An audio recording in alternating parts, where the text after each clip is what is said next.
Hello, everyone. Welcome to episode 81. 70 odd of those have featured Chris. It's been that bad.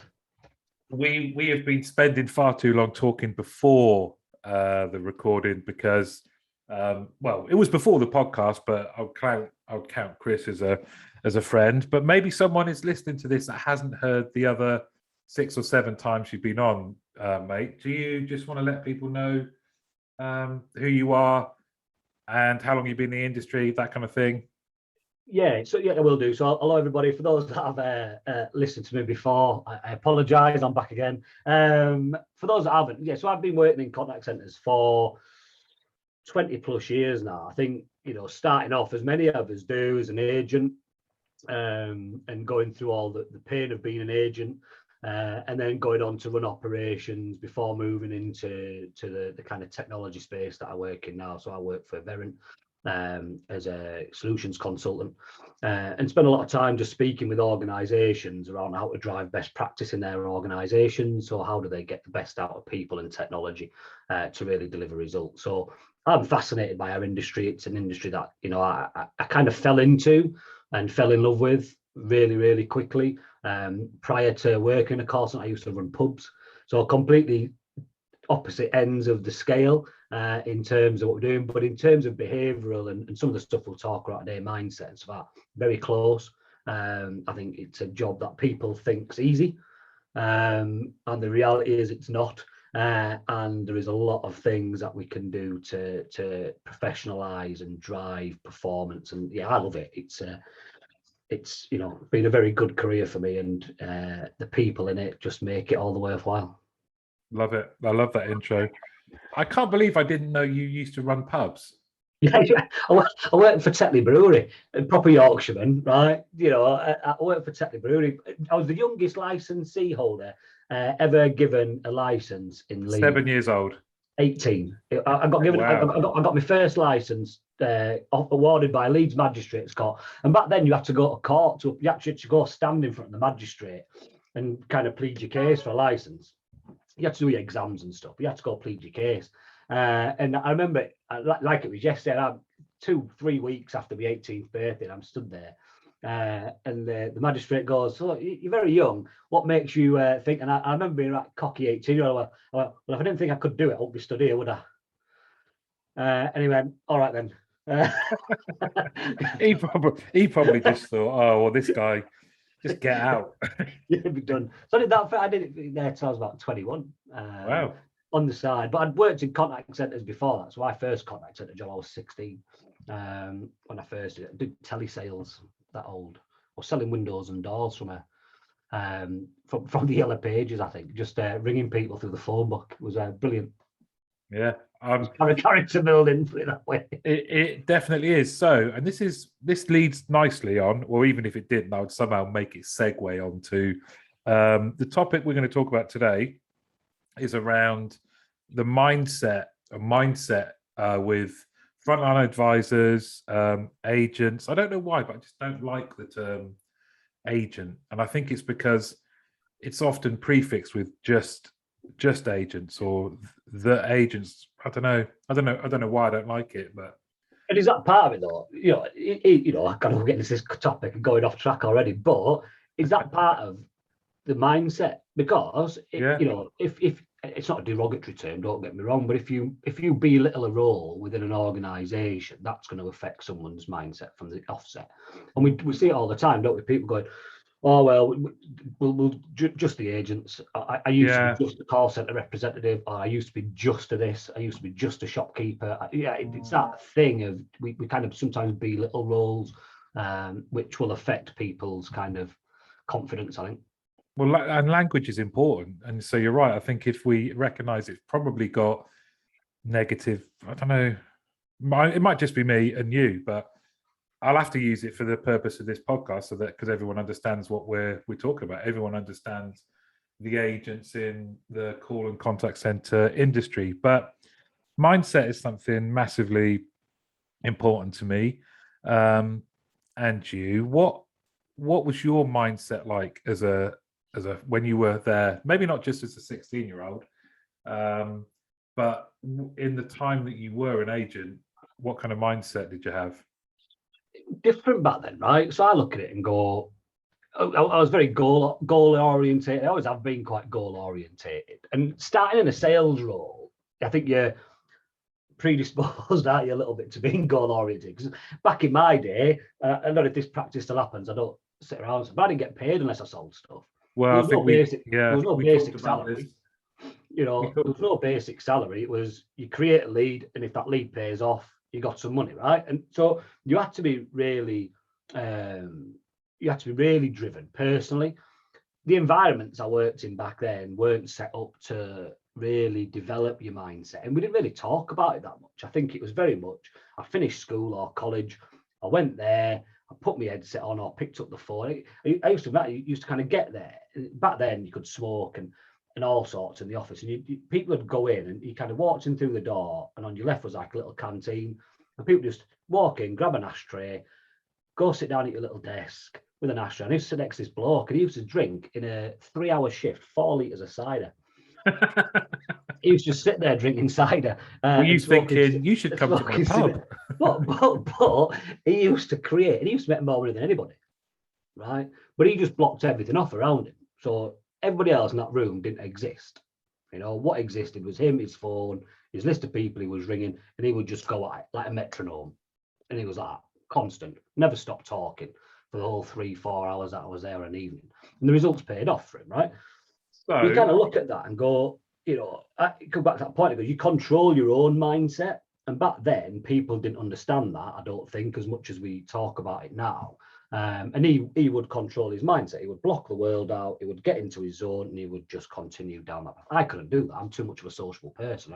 I'd make a phone call and chat for 20 minutes, and then make another phone call, and I wondered why I wasn't making any money at the end of the week. You know, it's kind of different. You know, different things for different people, I suppose. So, tip 1: 4 litres of cider every shift. Every shift. No, it's an interesting one, isn't it? Because like you, I started in a telesales, 100% commission. That focuses the mind, because you're thinking, if I do not get a sale, I am not going to be able to pay the rent this month. And I like you say, I think we've evolved since then. And the first time I started, obviously you've got your own view of yourself. Yeah. The first time I started getting interested about other people's mindset was as a team leader. Was it the same for you? Did you think about, right, people are different, how am I going to get their mindsets right for doing well at work? I tried to, you know, I think I tried to. What I didn't see the value in, and I kind of, when I first got into that team leader role, the approach, I always say, it was that sheep dip approach to everything. So everyone had the same targets, everyone had the same training, everyone had the same kind of operating rhythm in terms of you coach everybody once a week, you listen to 3 calls a week, you do this. It was all very scripted in terms of a team leader. As a team leader, these are your ticks that you need to tick every week to say that you've done them, to satisfy a requirement wherever down the train. I could never really find peace with that. And I kind of felt that it has to be a better way of doing things. But the starting point for that was really understanding the person that you're wanting to get the best out of. So telling everybody they had to hit the same target defeated the object for me. And I think, right, actually, where's your starting point? What are your strengths? And what can I work on with you to get the best out of you during your shift? And that's kind of where my first thought, in the same way as you, were kind of going, okay, so people operate in different ways. And I was a relatively young team leader, I think, as most people are, right? In our industry, we do typically have young team leaders, but that kind of just that realization of going, actually, I can't treat everybody the same. It's not fair that we're giving people the same things to do. Let's start to get underneath the bonnet a little bit and start to understand the person, and then work with them on their own goals and their aspirations to kind of get the best out of them. So yeah, you know, short answer, yes, that's probably when it did become more real for me in terms of understanding people. But, you know, I was far from perfect, I think, in being able to achieve it. And I think some of that was because the infrastructure of the organizations weren't there yet. you know, and I think that sometimes doesn't help. Well, I think right now, if you look at where we are as an industry, it seems like there's a real challenge on onboarding our frontline team members, the people that are going to be talking to customers. It seems like it's a real challenge, and perhaps it leads to more offshoring. Not saying that's wrong, but it's a challenge at the moment. And I think some of that in terms of how we think about our industry and how we attract the brand new talent. I believe mindset is a real thing that we should be talking about, because there are some, like you say, things have changed from when we started. We're far more evolved, and I'm sure there's people listening to this that say, well, actually, it hasn't really changed. The guys come in, they have their targets, they do their shift. We rely on their team leaders to be the ones kind of making sure they're okay, making sure they're focused, making sure they're motivated, all of these things. We don't necessarily need to be thinking about our agents' mindset as a strategy. But I really do think, and there is good, there's loads of good stuff.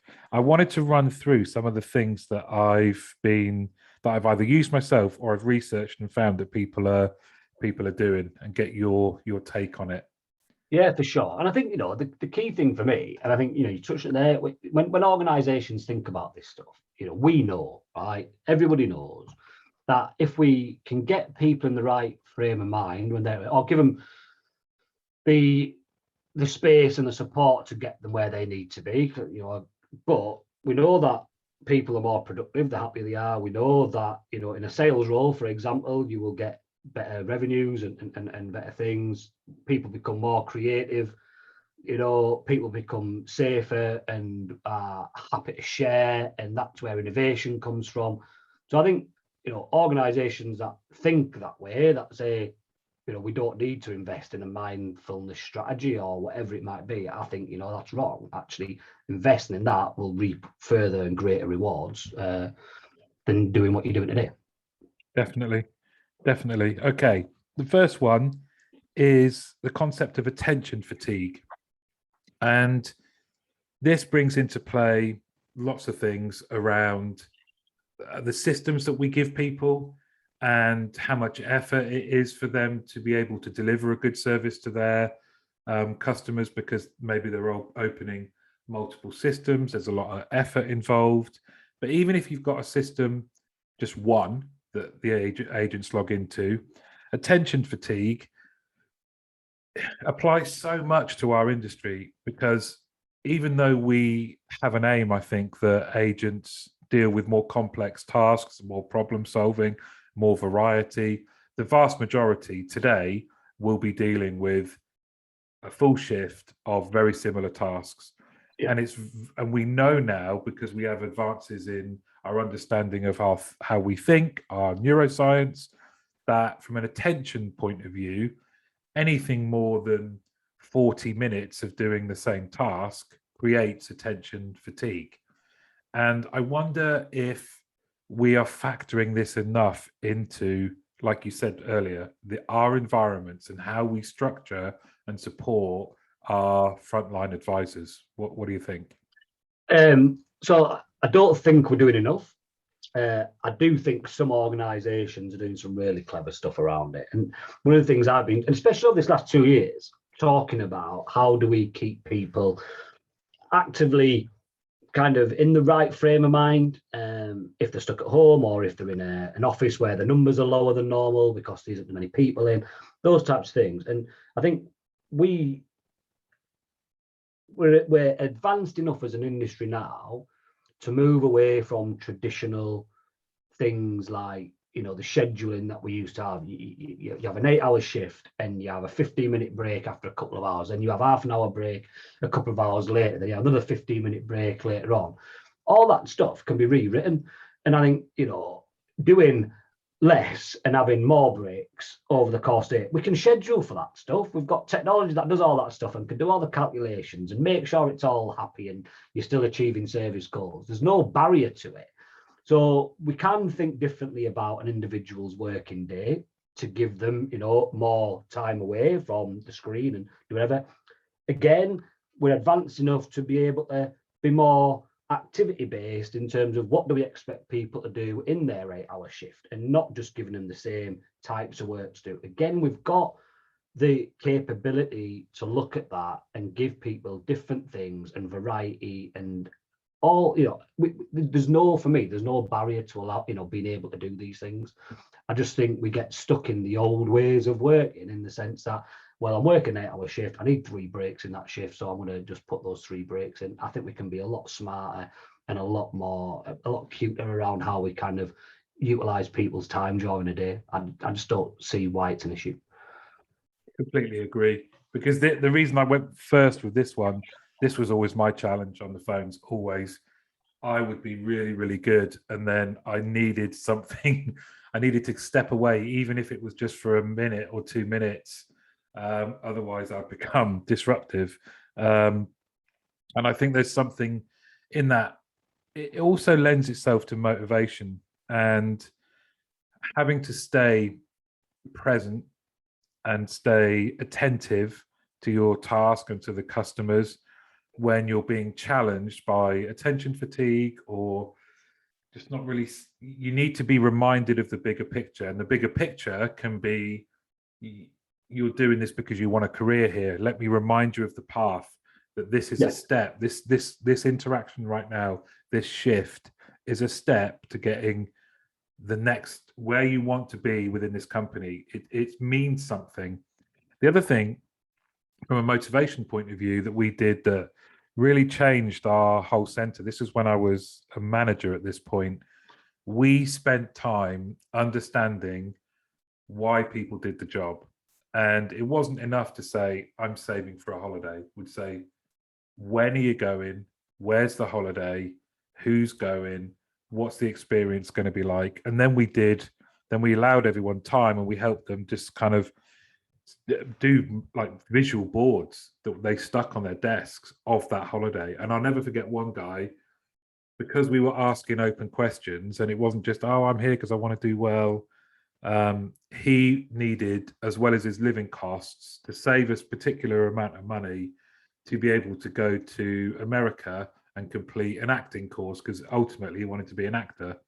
And that massively, massively helped, because once we knew that and he had that visualization board in front of him, it helped with keeping his attention, helped him through some tough times, helped him celebrate wins, because we could say, Ryan, this is another step to, to that Oscar, you know, and that, I think, again, is why we have to be looking at attention fatigue and how it links to motivation. But it probably then opens up motivation. How best do you motivate people around to get them in the right frame of mind to do this job? I don't know is the answer, in the sense that, again, it goes back, there's not a one size fits all for that. I think, to your point, focus on their goal. So what are they doing, right? What do they want to achieve, and what can we do as an organization to help them get there? I think we get too stuck sometimes in that whole, we have to achieve these goals and these targets at a business level, and that's fine. I'm not dismissing that in any way, but in reality, is that important to the person that's dealing with your customers? Is delivering a service level important to everybody that's sitting taking calls or answering emails or whatever they're doing? Is that important to them? It's important to the business. It is, and it will be important to some people, because they'll have a career path that they want to go down. They might want to run their own contact center, they want to stick in the industry, but other people are there to help supplement something else in a lot of cases. So I think the only way you motivate an individual truly is helping support them go after their dreams, whatever those dreams might be, and creating an environment and a culture that allows people to do that. That's got to be the critical thing. We can't just say, oh, we're going to have this incentive. I know we had a session on incentives and games, and they're all very, they work beautifully in the right environment. But when we're getting down to an individual, and in there, we're talking about mindset, it has to be about them. They've got to create their own mindset, but you've got to create an environment that allows them to flourish. Yeah, I think that's great. I think there's some obvious things that I think a lot of places miss, and that is just about reminding people where they sit in the bigger picture, that for their customers, the company is you and how you show up. Yeah. And you are doing this for a reason. And then trying to, I think the concept is called priming, and it's about moving yourself from how you are feeling to how others are feeling, and the others in this case being the customer. So, and again, this is where language can help. Rather than saying, today I've dealt with 100 calls, if you say, I've made 100 customers happy, that then keeps the attention on, I think, because knowing what you're doing. And we used to do this exercise where we would just stop and say, tell me about your last customer. And invariably people go to what the problem was. And I said, no, tell me what's the customer's name? Where do they live? Where might that call that they've made into us today fit in their life? Have you just sort of visualized, are they a working parent? They know they've got to ring us because they need to sort out their insurance. They probably thinking the call's going to be long. How did you help them today? How did they leave the call? What's the rest of their day look like? Let's spend a little moment visualizing that. And again, it's not something, you can't diarize this into your team leader's day and say, go and do this visualization exercise, or but they're just things, just reminders to, again, keep people's attention on their job, because it is tough, isn't it? Yeah. It's the hardest job. And I always look at it and go, my starting point everywhere is that we're all equal, right? So I don't do hierarchy in my head. It just doesn't work for me. But what I look at is going, if we start at an equal footing, and then we have different responsibilities. So I go, everyone's the same, just with different responsibilities. And then being able to understand, your responsibility is this. My responsibility is this. And that helps me frame what I need to do. Because actually, I then understand what I'm responsible for. What is, the goal that I need to achieve? What is, my part to play, like you said. That's where it comes down to. And I think if we, rather than it being, go back to the first point, you're just an advisor. They're not, right? They're an advocate of the business. They're somebody who can support. We don't know who's going to come through on that phone line at any time. It's not predictable. We don't know what emotional state they're going to be in. We don't know what the impact of it is on them. We don't know any of that. So we need to make sure those responsibilities for those people that are dealing with those people are clearly defined. Your responsibility is to care and solve. That's it. If you put it in that simplest terms, right? Mm-hmm. Care about the person that's coming through, solve the problem that they're ringing about, for example. That's it, right? So when you break it down into smaller parts, actually, from a mindset perspective, you can deal with that. Do you know what I mean? I think you can deal with things easier when it's more digestible in smaller parts. If you took that role and said, your responsibility is to care for people and solve problems, that's different from saying you're there to answer calls and get shouted at. Yes. Yeah, completely. And it does tie in nicely to the next one I've got, which is call and contact centers should really take a look at their processes with a specific aim to increase the autonomy of their advisors, agents, to be able to complete tasks more so than they do at the moment. Because again, from a mindset point of view, it actually has a negative impact for not being able to complete whatever it is the customer's calling about. And looking at those kind of pockets where there are handovers, really understanding whether you can give your agents more autonomy, the autonomy to be able to make decisions, solve problems, having a bit more of a bigger playground, a bit more of bandwidth about decision making. This must be something you see in your sort of travels around our world. Yeah, all the time. So I think, and I think it goes back to the point in terms of creating a culture and environment that allows people to grow. If you're someone with a growth mindset, if you're being kind of subdued by organizational hierarchy and processes and things like that, you're soon going to become fed up. It'll happen really quickly if you've not got that freedom to do it. And I think, again, there is enough, it's that we are risk averse a lot of the time in our industry. We don't want to make mistakes, but by doing that, we still kind of things like innovation and thinking and things like that, because we're scared of failing. And we need to get into the mindset as an industry to go, it doesn't matter about failing. Let's not call it failure. Just say that's a lesson we've learned today. It's a really cheesy kind of tagline, right? But that's the point, right? We kind of build processes and systems to try and create the right outcome. But we can't do that because, like I said before, you never know what's going to come through. You never know the person. You never know their state of mind. You don't know that. And a process can't dictate that. And I think processes are fine, and we do need some control around what we're doing, but we need to have enough about ourselves to trust people to make the right decision for the moment that they're dealing with at that specific time. And 9 times out of 10, the standard process might fit, right? And that's fine. But that 1 in 10 where it doesn't fit, we should be able to go, right, I can do this for you. And have that freedom, and not then go away and have to justify it.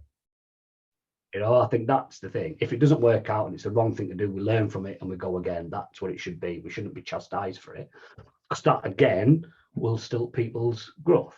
I like it. I think right now, in everyone's center, there are people who know the shortcuts.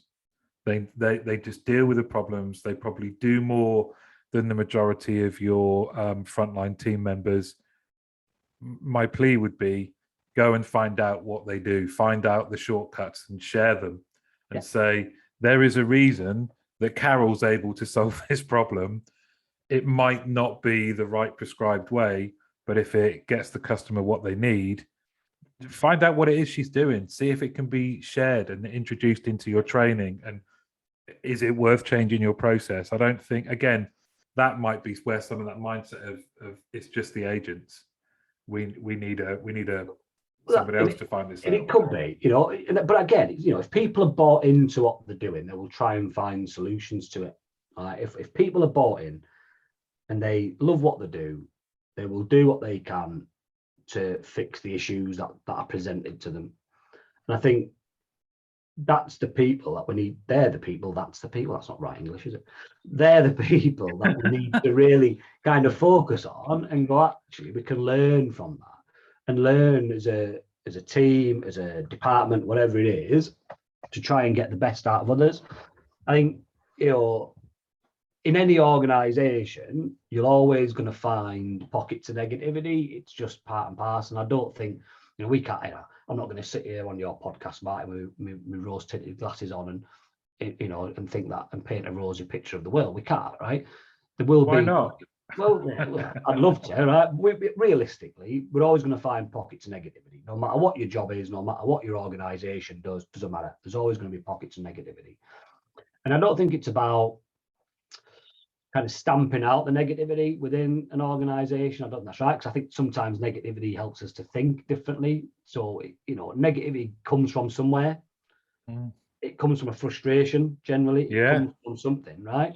It's not just, that this might be my roasted dude, but it's not just somebody that's just miserable, right? And who likes to moan. There might be people like that out there. But I think generally, when someone is negative, that negative has come from something. It's born from something that's happening within the organization that is frustrating them. And I think rather than try to stamp out negativity, we need to learn why people are being negative. And when we learn why people are being negative, we understand what we're missing as a business. What are the things that we're not doing right? Because, 80% might be really happy, 90% might be really happy. But that, for me, doesn't matter. If we want to try and get everybody happy, we need to understand why people are negative and unhappy, and then understand what we can do to change their mindset around. I'm all for that. I'm like you. I think if you can embrace moans, I'll give you something that we do at BPA, actually, is when we've gone into centres before, if you've got a movable whiteboard, brilliant.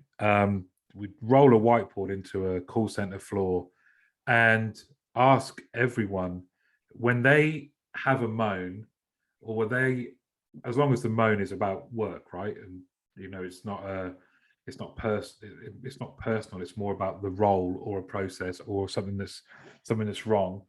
Get it up there, and we would, over a couple of days, no more than two. Normally, it can be done in one. Actually, board is just full of stuff, and then taking the things that people have moaned about. There's some absolute gold nuggets in there. Really, really good stuff. You've absolutely got to do something with it, otherwise you just make the moan. You make a new moan, which is, well, we told them, no one did anything. There's some, and even if there's things you can't do, by addressing it front on, it's great, because like you've got to be able to live in reality, right? And those moans are good. It is, right? It's like anything, right? Any type of feedback like that, it's about communication and it's about embracing what they're saying, and I look at it. I try to be as positive as I can be. I'm one of those people. I don't have time to be miserable. I just find it draining. Well, you're a Leeds fan. I'm a Leeds fan. I've got to stay positive, right?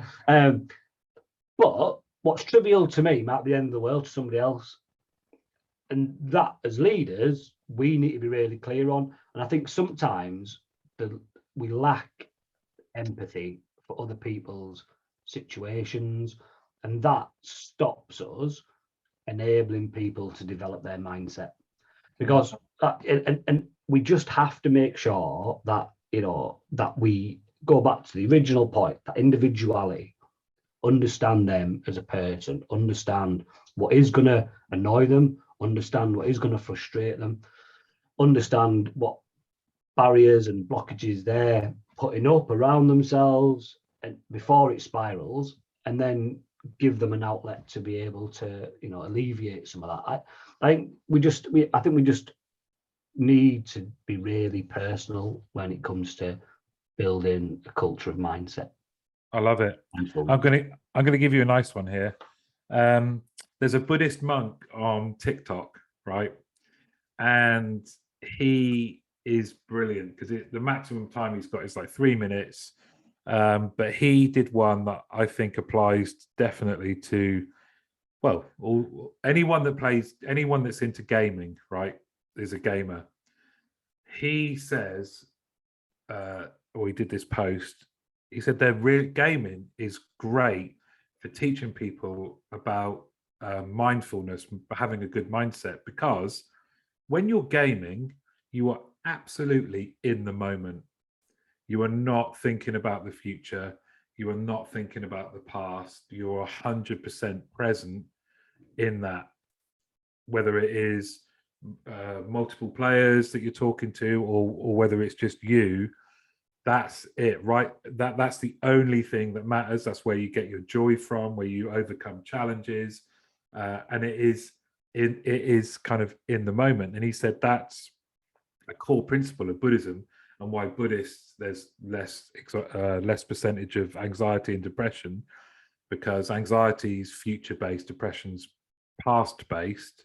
Yeah. That by staying in the present, and it was just a surprise, because I think it's too easy to say, "Oh, gaming's bad for people," or it's a waste of time. Actually, they're training their minds to be mindful and being present. And I think if you can take analogies like that and apply it to our work and what we do, we know, don't we, if you're present, if I'm present in this call with you, it's going to be a better recording than if I was distracted and my attention was in multiple places. And I think, and I agree, I think trying to get in the moment is key. I like that. And I like the I think the past is the past, right? We can learn from it and we can make changes on the back of it. But if we live there, it consumes you, right? That's kind of where it is. And then the future is to be determined. So why worry about it? Do you know what I mean? What you can control is today. To a degree, you can control you today, control what you do. You can control tomorrow morning when you wake up, what are you going to achieve today? And you can set that list, and you can set that goal, and you can set that timeline for yourself. You control all of that. And that's, for me, the basis of how you kind of start to grow as an individual. I think that has to be, because we can spend too much time thinking about the what ifs. And I think sometimes we get too consumed by that. And that's across society. It's not just in our industry, but I think, you know, in our industry, I've seen a lot of what ifs. And I go, well, does it matter?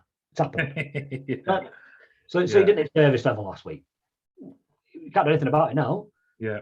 But what can we learn from that to make sure we achieve service level this week?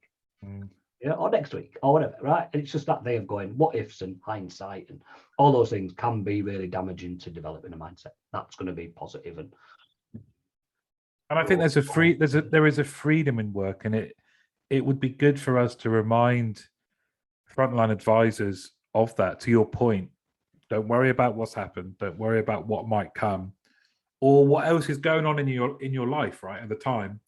This is an opportunity for you for the next hour to be present for our customers and help them out. And what a great feeling of satisfaction you could get at the end of that. That for me is where I'd want my team leaders operating, in that kind of space. And you're right, it's very individual. It needs to be individualistic. Some people might not respond well to that. But I think, you know, whatever we're doing, if we're present and just in the moment, we do our best. And I think everyone wants to do a good job. I agree. And I think work, right? I know it sounds really cheesy, right? But work can be a great escapism. Yeah. From everything else, right? You know, I've talked about you this past, right? Work for me is a part I play in the, you know, the one-man show that is Chris. the film that is my life, right? Part of that is work. It's a big part of it, but it's a part I play. I'm not the same when I'm not at work as when I am at work. I'm a different person, right? My wife will attest to that, right?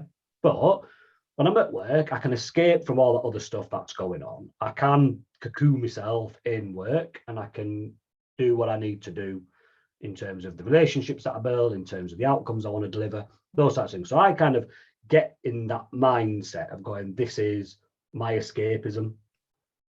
Because actually, when I'm not at work, I don't want to think about work. So if I can cocoon it in the day and be in the moment of work and do that actually when it comes to an evening or comes to a weekend, the time I spend with the people that I love becomes more fulfilling, because I'm not thinking about the other stuff, because actually I've closed that. Now, you know, I'm not in work anymore. I'm now dad or husband or friend or whatever.